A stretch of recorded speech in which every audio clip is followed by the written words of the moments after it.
साहसी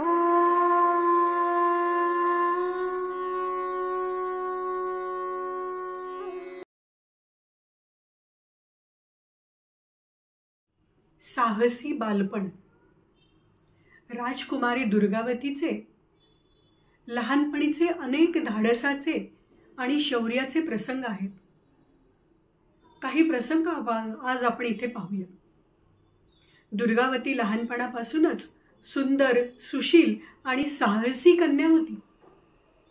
अद्भुत कौशल्य असणारी, तीक्ष्ण बुद्धिमत्तेची अशी ती राजकुमारी होती. तिला भाला, तलवार अशा अस्त्रशस्त्रांची लहानपणापासूनच ज्ञात होते आणि त्यामध्ये ती हळूहळू पारंगत होत होती. राजकुमारी पोहण्यातही तरबेज होती. एकदा असे झाले की तिच्या अश्व प्रशिक्षकाबरोबर ती घोड्यावरनं बाजारपेठेतनं जात होती. एका बाजूला तिला हलकल्लोळ माचलेला ऐकू आला. चौकशी केल्यावर असे कळले की तिथे एक हत्ती मदमस्त झालेला आहे आणि त्यांनी खूप धुमाकूळ घातला आहे. असे कळल्यानंतर तिने लगेच आपला घोडा त्या दिशेने वळवला.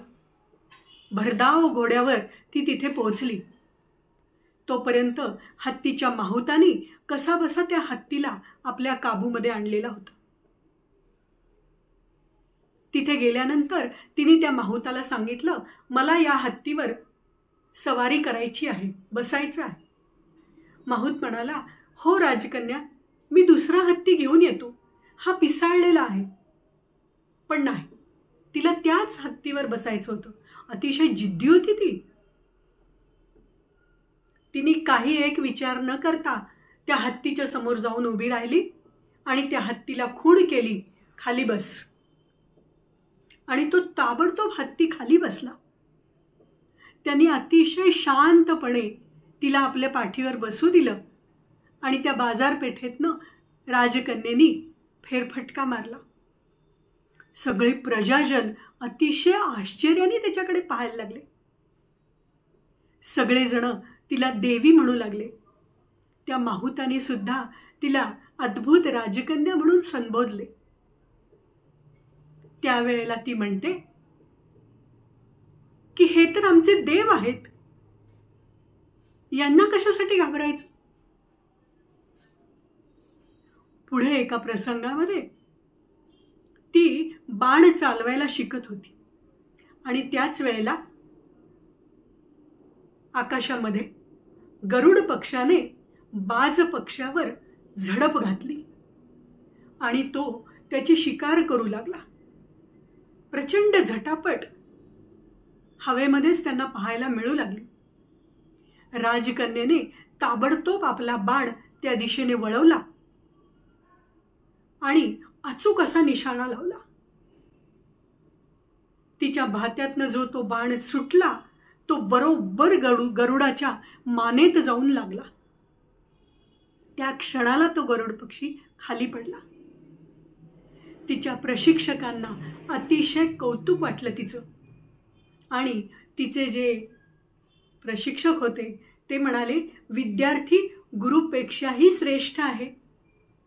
मी धन्य झालो, अशा विद्यार्थी मला लाभला. अवघी 13-14 वर्षांची जेव्हा दुर्गावती होती, त्यावेळेला आपल्या पिताश्रींबरोबर बसलेली असताना, राजा कीर्तिदेव सिंग बरोबर बसलेली असताना काही प्रजाजनांनी येऊन सांगितलं की एक वाघ सगळ्या जनतेला खूप त्रास देतो आहे. त्यांनी काही नरभक्षणही केलं आहे. राजा, आम्हाला त्या वाघापासून वाचवा. ताडकन दुर्गावती उठून उभी राहिली आणि वडिलांना म्हणाली, मी जाते त्या वाघाला मारायला. राजा कीर्तिदेव सिंगांना आपल्या मुलीचं कर्तृत्व, तिची निशाणी, तिचा नेम आणि तिचं धाडस हे सगळं माहीत होतं. पण तरीही पित्याचं मन वाघाच्या शिकारीला एकट्या मुलीला, अवघ्या 13-14 वर्षाच्या मुलीला पाठवण्याची त्यांना हिंमत होईना. ते स्वतःही त्यांच्याबरोबर गेले. रात्रभर सगळेजण मचाणावर बसून त्या वाघाची वाट बघू लागले. शेवटी दुर्गावती कंटाळली, मचाणावरून खाली उतरली आणि हातात बाण घेऊन तिथे फेरफटका मारू लागली. तिची मैत्रीण रामचेरी तिच्याबरोबर होती. तेवढ्यात तिला चाहूल लागली वाघ येत असल्याची. रामचेरीला झाडावर चढायला सांगून हिने निशाणा लावला आणि जो बाण तिने मारला तो इतका जबरदस्त होता आणि त्याच्यामध्ये इतका वेग होता की तो जाऊन जो वाघाच्या मानेमध्ये घुसला, तो एकाच बाणामध्ये तिने एवढा प्रचंड बलाढ्य असलेला हा वाघ धारातीर्थी पाडला.